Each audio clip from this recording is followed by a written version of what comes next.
सुनो जी, पहले मेरा फिगर पेप्सी की बोतल की तरह था। अरे वो तो अभी भी है।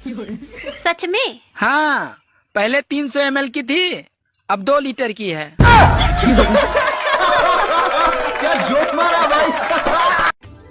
एसी वाले कमरे से निकल कर अगर दूसरे कमरे में जाओ तो साला ऐसा लगता है कि जैसे शिमला से निकलकर राजस्थान में पहुंच गए हैं।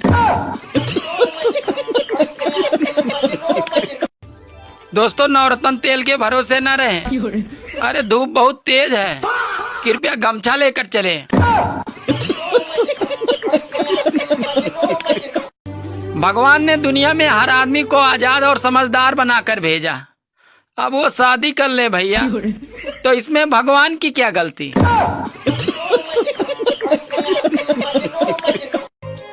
सुनो, हाँ? जब हमारी शादी हुई थी तो तुम कितना प्यार से बोलती थी। अरे पहले मैं रामायण देखती थी और अब क्राइम पेट्रोल देखती हूँ।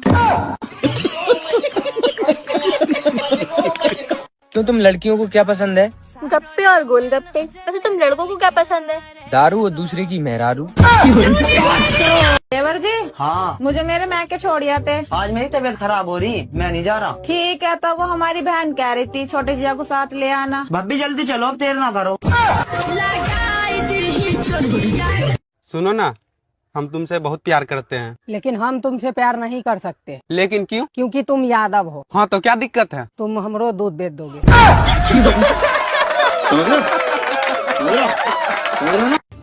अरे जेठ के महीने में ऐसी गर्मी मैंने पहले कभी नहीं देखी। लगता है इस बार जेठ के साथ जेठानी भी आई है। अगर तुम्हें लगता है ना कि मैं सारा दिन कलेश करती हूँ, जाके दूसरों की बीवी को देखो। तुम देखने का देती हो दूसरों की बीवी। बताइए, वो कौन सी सब्जी होती है जिसको काटने से पहले धो सकते हैं लेकिन काटने के बाद धो ही नहीं सकते? काटने से पहले धो सकते हैं, काटने के बाद नहीं धो सकते हाँ, हैं। काटने के बाद धो ही नहीं सकते उसे। बैगन की सब्जी। बैगन को काटने के बाद ही धो। अरे गोल्ड छोड़िए मोदी जी, यहाँ तो गोल्ड फ्लैग भी मांग कर पीनी पड़ रही है। आपने मुझे गोल्ड खरीदने के काबिल समझा, इसके लिए आपका बहुत बहुत धन्यवाद।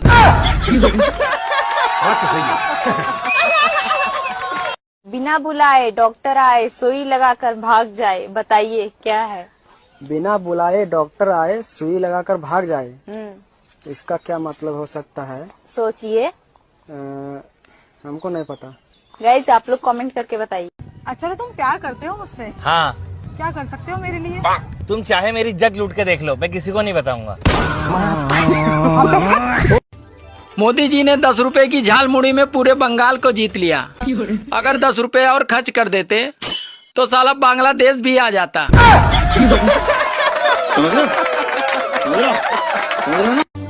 गर्मी से परेशान मत होना दोस्तों। जिस तरह कुछ दिन के लिए हमारे घर साली आ जाती है और कुछ दिन रहकर वो वापस चली जाती है, ठीक उसी तरह ये साली गर्मी भी चली जाएगी। ऐसा क्या है जिसको पहनते सबसे पीछे हैं लेकिन उतारते सबसे पहले हैं? चश्मा।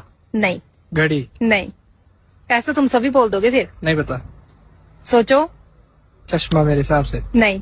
आप सभी शादीशुदा महिलाओं से निवेदन है कि 2 मई से सबके जेठ जी आ रहे हैं। आने का असर अभी से है, जरा गर्म मिजाज में है। 1 महीने तक रहेंगे, तब तक सर ढक के रखना। हाँ। ऐसी कौन सी चीज है जो आसमान से गिरती है लेकिन कभी टूटती नहीं है? टूटती नहीं है आसमान से गिर के भी। रॉकेट। गाइस कमेंट में बताओ। सीता से प्यार किया उसे राम कहते हैं, जो राधा से प्यार किया उसे श्याम कहते हैं, जो चुपके प्यार किया उसे आसाराम कहते हैं, और जो जबरदस्ती प्यार किया उसे राम रहीम कहते हैं, जो प्यार ही नहीं किया उसे योगी आदित्यनाथ कहते हैं, और जो प्यार करके रास्ते में छोड़ दिया उसे मोदी नरेंद्र मोदी कहते हैं। सुनो, काश तुम मुझे देख पाते कि मैं कितनी खूबसूरत हूँ तो कितना अच्छा होता। अरे पागल, अगर तुम सच में इतनी खूबसूरत होती तो क्या आँख वाले तुझे मेरे लिए छोड़ते? सुनो जी, बीवियों को ऊपर कोई चुटकुला सुनाओ ना। एक बार एक आदमी ने तपस्या की और भगवान से पूछा कि हे भगवान, लड़कियां इतनी प्यारी क्यों होती हैं और बीवियां इतनी खतरनाक क्यों होती हैं? तब पता है भगवान क्या बोले? क्या बोले? भगवान बोले, भैया लड़कियां मैंने बनाई लेकिन उनको बीवी तुमने बनाया। सालो तुम्हारी समस्या है, तुम ही झेलो। बचा लो। अरे जा, मुझे किसी की जरूरत नहीं है। अरे जब मैंने अपने दिल में रहने वालों के जाने का अफसोस नहीं किया तो घर से जाने वालों की परवाह क्या करूंगा।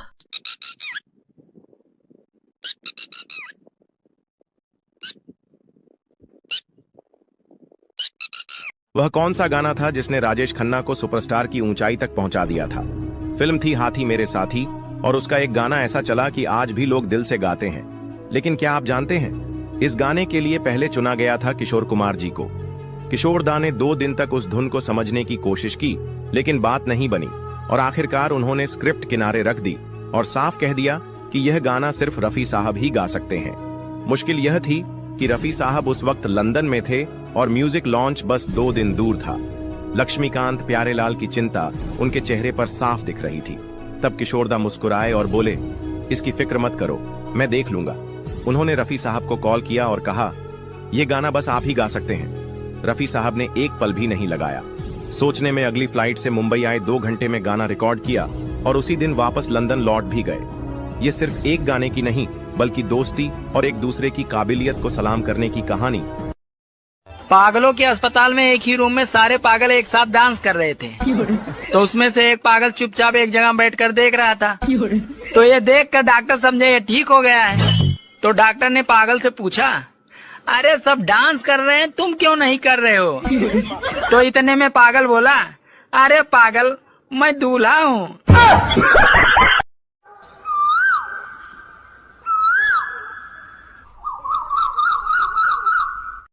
एक ढोल वाला शादी में ढोल बजा रहा था, तो उसके ढोल पे दोनों तरफ महिला के फोटो लगे थे। ये देखकर एक दादाजी बोले, अरे बेटा तुम तो सुंदरता के पुजारी लगते हो। ये सुनकर ढोल वाला बोला, सुंदरता की कोई बात नहीं है दादाजी, दरअसल बात ये है कि एक तरफ मेरी सास की फोटो है और दूसरी तरफ मेरी बीबी की। घर पे मौका मिलता नहीं, इसीलिए यहाँ दना दन दाना दन दाना दन बजा देता हूँ। एक दूल्हा विदाई के समय तब घबरा गया जब उसकी सास ने उससे कहा, बेटा अपना ख्याल रखना और हमें माफ कर देना।